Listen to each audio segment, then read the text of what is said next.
Sharia ಥರ ಇರಬೇಕು ಅಂತ ಹೇಳಿದ್ದಾರೆ. ಅಂದರೆ ಎಷ್ಟು ಅಂದರೆ ಕಾಂಗ್ರೆಸ್ ಪದೇ ಪದೇ ಓಟ್ಗೋಸ್ಕರ ಅನುಕೂಲ ಸಿಂಧು ನೆಹರು ಕಾಲದಿಂದನೂ ಕೂಡ ಪ್ರಾರಂಭ ಮಾಡ್ಕೊಂಡು ಬಂದಿದ್ದಾರೆ.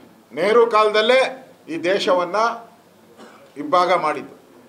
ಆಗಲೇ ಅವರಿಗೆ ಧರ್ಮಾಧಾರಿತವಾದಂಥ ಒಂದು ದೇಶವನ್ನು ಕೊಟ್ಟಂಥದ್ದು ನೆಹರು ಕಾಲದಲ್ಲೇ.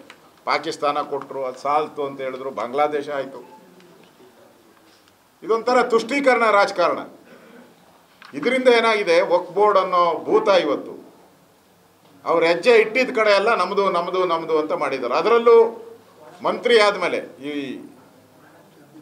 ಯಾರು ಜಮೀರ್ ಮಂತ್ರಿ ಆದಮೇಲೆ ಎಲ್ಲ ಜಿಲ್ಲೆಯಲ್ಲಿ ಹೋಗಿ 15 ದಿನದೊಳಗಡೆ ಮುಖ್ಯಮಂತ್ರಿ ಸಿದ್ದರಾಮಯ್ಯ ಹೇಳಿದ್ದಾರೆ, ಮಾಡಲಿಲ್ಲ ಅಂದ್ರೆ ಹುಷಾರ್ ಅಂತೇಳಿ ಯಾವುದ್ಯಾವುದು ವಕ್ಫ್ ಬೋರ್ಡ್ ಅಂತ ಅವರ ಗೆಜೆಟಲ್ಲಿ, ನಮ್ದಲ್ಲ ಸರ್ಕಾರ ಗೆಜೆಟಲ್ಲಿ, ಅವ್ರ ಗೆಜೆಟಲ್ಲಿ ಏನು ಮಾಡ್ಕೊಂಡಿದೆ ಅದನ್ನೆಲ್ಲ ಪಾಣಿಯಲ್ಲಿ ಚೇಂಜ್ ಮಾಡಿ ಅಂತ ಆದೇಶ ಮಾಡಿದಂಥವರು ಈ ಜಮೀರ್ ಅಹಮದ್.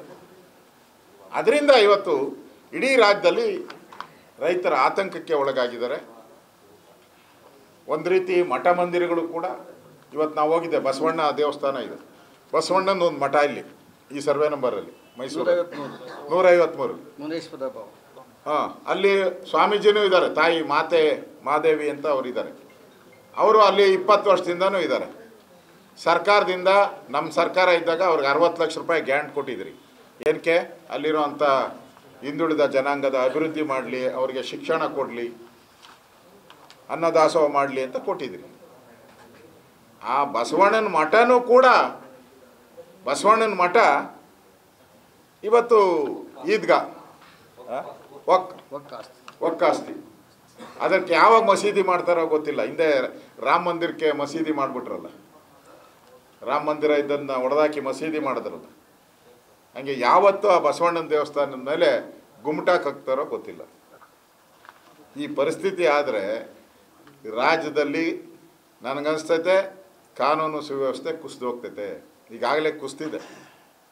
ನೀವು ಇದೇ ರೀತಿ ಕಾಂಗ್ರೆಸ್ ಅವರು ಅಲ್ಪಸಂಖ್ಯಾತರನ್ನು ಓಲೈಕೆ ಮಾಡಿ ಬಹುಸಂಖ್ಯಾತರಿಗೆ ಒಂದು ಕಡೆಗಣಿಸುವಂಥ ಪ್ರವೃತ್ತಿಯನ್ನು ಸಿದ್ದರಾಮಯ್ಯನವ್ರು ಮಾಡ್ತಾ ಇದ್ದಾರೆ.